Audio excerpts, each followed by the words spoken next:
Breaking news చూస్తున్నాం. నిర్మల్ జిల్లాలో విషాద ఘటన చోటు చేసుకుంది. ఆన్లైన్ గేమింగ్ పబ్జీకి బానిసైన ఒక విద్యార్థి ప్రాణాలు తీసుకున్నాడు. భైంసాలోని ఆనందనగర్ కాలనీలో చోటు చేసుకుంది ఈ ఘటన. భాష్యం స్కూల్లో 10వ తరగతి చదువుతున్న రిషేంద్ర గత వేసవి సెలవుల నుంచి పబ్జీ ఆటకు బానిసయ్యాడు. అయితే చదువుపై దృష్టి పెట్టకుండా నిత్యం పబ్జీ ఆటలోనే ఉండేవాడని పేరెంట్స్ చెప్తున్నారు. చదువుపై ధ్యాస పెట్టమని తల్లిదండ్రులు ఎంత చెప్పినా రిషేంద్ర పట్టించుకోవడం లేదని పేరెంట్స్ చెప్తున్నారు. ఇక చివరి ప్రయత్నంగా ఫోన్ లాగేసుకొని 3 రోజులుగా కట్టడి చేయడంతో తీవ్ర మనస్తాపానికి గురైన విద్యార్థి డిప్రెషన్లోకి వెళ్ళినట్లు పేరెంట్స్ చెప్తున్నారు. ఇక ఇంట్లో ఎవరూ లేని సమయంలో ఉరివేసుకుని ఆత్మహత్య చేసుకున్నాడు. పబ్జీ తమ బాబు ప్రాణాలు తీసిందంటూ తల్లిదండ్రులు సంతోష్, సాయి ప్రజా కన్నీరు మున్నీరవుతున్నారు. కేసు నమోదు చేసుకున్న పోలీసులు దర్యాప్తు చేస్తున్నారు ఇదే అంశానికి సంబంధించి.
నిర్మల్ జిల్లాలో విషాద ఘటన చోటు చేసుకుంది. ఆన్లైన్ గేమింగ్ పబ్జీకి బానిసైన ఒక విద్యార్థి ప్రాణాలు తీసుకున్నాడు. ఇదే అంశానికి సంబంధించి పూర్తి అప్డేట్స్ అందించేందుకు మా రీజనల్ కోఆర్డినేటర్ సత్యనారాయణ మనకి ఫోన్లో సిద్ధంగా ఉన్నారు. సో సత్యనారాయణ, చెప్పండి, ఏం జరిగింది, పూర్తి అప్డేట్స్ ఏంటి?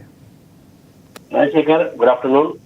అయితే ఈ ఆన్లైన్ గేమ్స్ పబ్జీ అంటే ప్రధానంగా పబ్జీ గేమ్స్ కి బానిసై దాదాపుగా పబ్జీ గేమ్ కు అంటే ఒక రకమైనటువంటి ఒక వికృత చేష్టలు పబ్జీ గేమ్స్ ద్వారా ఒక అంటే ఒక జరగకూడని సంఘటనలు అయితే ఆ కుటుంబాల్లో పబ్జీ గేమ్ వల్ల జరుగుతున్నాయనడానికి ఒక అంటే గతంలో కూడా అనేక ఉదాహరణలు మనకు కనిపించాయి. కానీ ప్రధానంగా ఇక ఈ రోజు నిర్మల్ జిల్లా బైంసా పట్టణంలో మాత్రం పబ్జీ ఒక ప్రాణమే తీసింది. అంటే పబ్జీకి బానిస అయినటువంటి బేతి రిషేంద్ర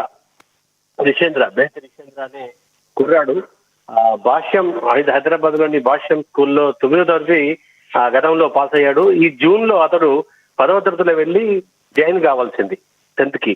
కానీ సమ్మర్ హాలిడేస్ నుంచి కూడా అతడు పబ్జీ గేమ్స్ కు బానిసై ఇక్కడ బైంసాలో ఉంటూ ఆ బైంసాలోనే హైదరాబాద్ భాష స్కూల్ కి వెళ్లకుండా బైంసాలోనే ఉంటూ దాదాపుగా స్కూల్ స్టార్ట్ అయ్యి 3 నెలలు గడిచినప్పటికీ కూడా అతను స్కూల్ కు వెళ్లకుండా పబ్జీ గేమ్ ఆడుతూ అంటే ఉదయం నుంచి మొదలు పెడితే దాదాపుగా దానికే పూర్తిగా మొబైల్ తీసుకొని బెడ్రూమ్ లోకి వెళ్ళిపోవడం, ఆడుతుంటూ కూర్చోవడం, మరి పేరెంట్స్ ఎన్నిసార్లు చెప్పినప్పుడు కూడా వినకుండా పూర్తిగా దానికి బానిస కావడం. ఆ తర్వాత అది రోజుకు అంటే 1-2 గంటలు ముందుగా ఆడుతున్నారని పేరెంట్స్ చెప్తున్నారు.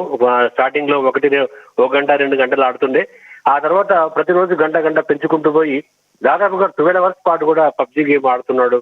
రాత్రి 12 గంటలకు 2 గంటలకు లేచి కూడా ఆడుతున్నాడు. ఉదయం లేకుండా మధ్యాహ్నం కూడా లేస్తున్నాడు అని చెప్పేసి పేరెంట్స్ చెప్తున్నారు. సో స్కూల్ కి వెళ్ళమని కూడా వెళ్ళకపోయేసరికల్లా మరి ఆ తండ్రి బేతి సంతోష్ తర్వాత తల్లి సాయి ప్రజ ఇద్దరు కూడా ఏం చేశారంటే ఆ కుర్రాడి యొక్క మొబైల్ ని తీసేసుకొని ఇలా అయితేనే వింటాడని చెప్పేసి ఆ మొబైల్ అతనికి దొరకకుండా చేసి అతనికి ఆ పబ్జీ గేమ్ ను దూరం చేయాలనేటువంటి ఒక ఆలోచనతోని ఆ కుర్రాడి నుంచి మొబైల్ లాక్కొని మరి చేసినటువంటి ఘటనలో కుర్రాడు పూర్తిగా అంటే ఒక రకమైన డిప్రెషన్ అంటే పబ్జి గేమ్ అంటే మానసిక వైద్య నిపుణులు చెప్తున్న ప్రకారంగా ఇది ఏదైతే మత్తుకు బానిసైతే ఏ విధంగా అయితే విలువల్లాడిపోతారో అలాంటి గేమే పబ్జి గేమ్ అని, పబ్జి కనుక బానిసైతే కూడా ఒక రకమైన నికోటిన్ లాగా అది కూడా లేకుండా ఉండలేని స్థితి ఉంటుందని చెప్పేసి అయితే మానసిక వైద్య నిపుణులు కూడా చెబుతుంటారు. ఎందుకంటే పబ్జికి కనుక బానిసైతే ఆ మొబైల్ లేకుండా, ఇంటర్నెట్ లేకుండా మనిషి ఉండలేడు స్థితికి వస్తుందని చెప్పేసి ఏదైతే మానసిక వైద్య నిపుణులు చెప్తున్నందుకు ఉదాహరణగా ఇక్కడ ఈ యొక్క ఘటన నిలిచింది. అయితే కుర్రాడికి మొబైల్ అందుబాటులో లేకపోవడంతో తీవ్రమైనటువంటి ఒక డిప్రెషన్ లోకి వెళ్ళి ఉరేసుకొని ఆత్మహత్య చేసుకున్న ఘటన మాత్రం చాలా విచారకరం. ఆ కుటుంబంలో మాత్రం ఇతనికి కొడుకు, కూతురు, మరి ఎదిగినటువంటి కొడుకు దాదాపుగా 9వ తరగతి పాస్ అయ్యి 10వ తరగతిలో ఉండి మంచి భవిష్యత్తు, చక్కని భవిష్యత్తు నిర్మించుకోవాల్సిన ఒక కొడుకు కేవలం ఒక ఆన్లైన్ గేమ్ దీనివల్ల దానికి బానిస అయిపోవడము, అంటే దీనికి అనేక కారణాలుగా మనకు చెప్తున్నారు. ఎందుకంటే ముందు నుంచి కూడా అంటే పేరెంట్స్ అతను చెప్తున్నారు. ఎందుకంటే ఇక ఎవరు కూడా ఇలాంటి గతి ఏ తల్లిదండ్రులు కూడా పట్టవద్దని చెప్పేసి అతని మాటల్లో అయితే మనం విన్నాం. కానీ ఇందుకు పేరెంట్స్ కూడా ఒక రకమైనటువంటి ఒక ముందు నుంచి కూడా వాళ్ళకి పిల్లల్ని క్రమశిక్షణలో పెంచడము, ఇలాంటి మొబైల్స్ ఇవ్వకపోవడము, మొబైల్స్ లో గేమ్స్ ఆడకపోవడము, ఆ చదువు మీద దృష్టి పెట్టేటటువంటి ఆ సందర్భాన్ని కలగజేయడం ఎంతైనా అవసరం. అయితే ఈ రోజుల్లో చూస్తే కొంతమంది చెప్తున్న ప్రకారంగా శారీరక శ్రమ లేదు విద్యార్థులకు, శారీరక ఆటలు లేవు విద్యార్థులకు. కేవలం శారీరక ఆటలు ఉన్నప్పుడు అంటే క్రికెట్, కబడ్డీ, హాకీ ఇలాంటి గేమ్స్ కనుక ఆడినట్టయితే ఇటు శారీరక దృఢత్వంతో పాటు మానసిక స్థైర్యం కూడా, మానసిక ఉల్లాసం కూడా విద్యార్థులకు కలిగేటటువంటి ఒక పరిస్థితి అయితే ఉంటుంది. కానీ అదేది లేకుండా కేవలం ఆన్లైన్ గేమ్స్ కి అంటే మెంటల్ కండిషన్ పూర్తిగా చెడిపోయి మెంటల్ డిప్రెషన్ కి లోనైనటువంటి, మెంటల్ ప్రెషర్ కలిగేటటువంటి, అంటే ఆ గేమ్స్ ఆడితే గెలవాలన్న తపన, ఆ తర్వాత వాళ్ళ మీద పైచేయి సాధించాలన్న తపనతో ఆ మెదడు మీద తీవ్రమైన ప్రభావం పడుతుంది. ఆ ప్రభావం వల్లనే వాళ్ళు పూర్తిగా ఈ ఆటకు అడిక్ట్ అయిపోతుంటారు.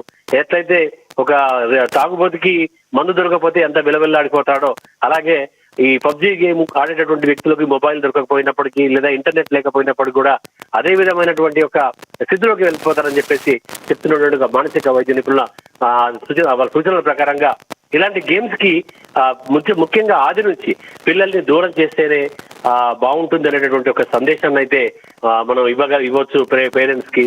ఎందుకంటే ఇప్పుడు ఇలాంటి ఘటనలు కేవలం బైంసాలో, నిర్మల్ జిల్లా బైంసాలో జరిగిన ఈ ఒక ఘటన మాత్రమే కాదు. ఈ పబ్జి వల్ల ఎంతమంది యువత, ఎంతమంది విద్యార్థులు వాళ్ళ యొక్క భవిష్యత్తును కోల్పోయారో, పిచ్చి వాళ్ళైపోయారు. కొంతమంది డిప్రెషన్ కి వెళ్ళిపోయి ఆత్మహత్యలు చేసుకున్నారు. కొంతమంది గేమ్ ఆడుతూ ఎక్కడికో వెళ్ళిపోయారు.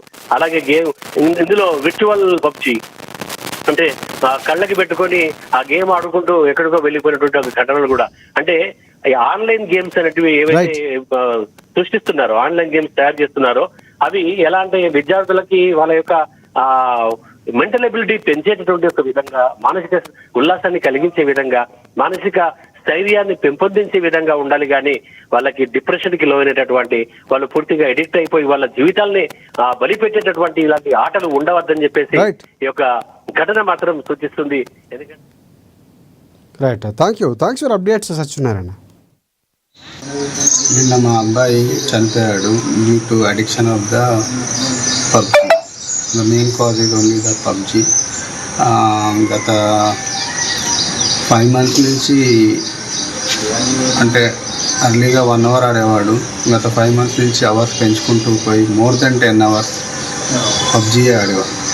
ఆ పబ్జి ఆడడం వల్ల మన మానసిక స్థితి అంతా దెబ్బతిన్నాయి. అంటే మేమేం చెప్పినా కూడా ఇంటలేడు. లైక్ ఎర్లీ మార్నింగ్ లేవడం అనేది ఆపేశాడు. Around 11 o'clock లేసేవాడు, 12 o'clock లేసేవాడు. లేదు మెడికేషన్ అంటే హైదరాబాద్లో హాస్పిటల్లో MRI స్కాన్లు అది చెప్పినవి అన్నీ చేశాము.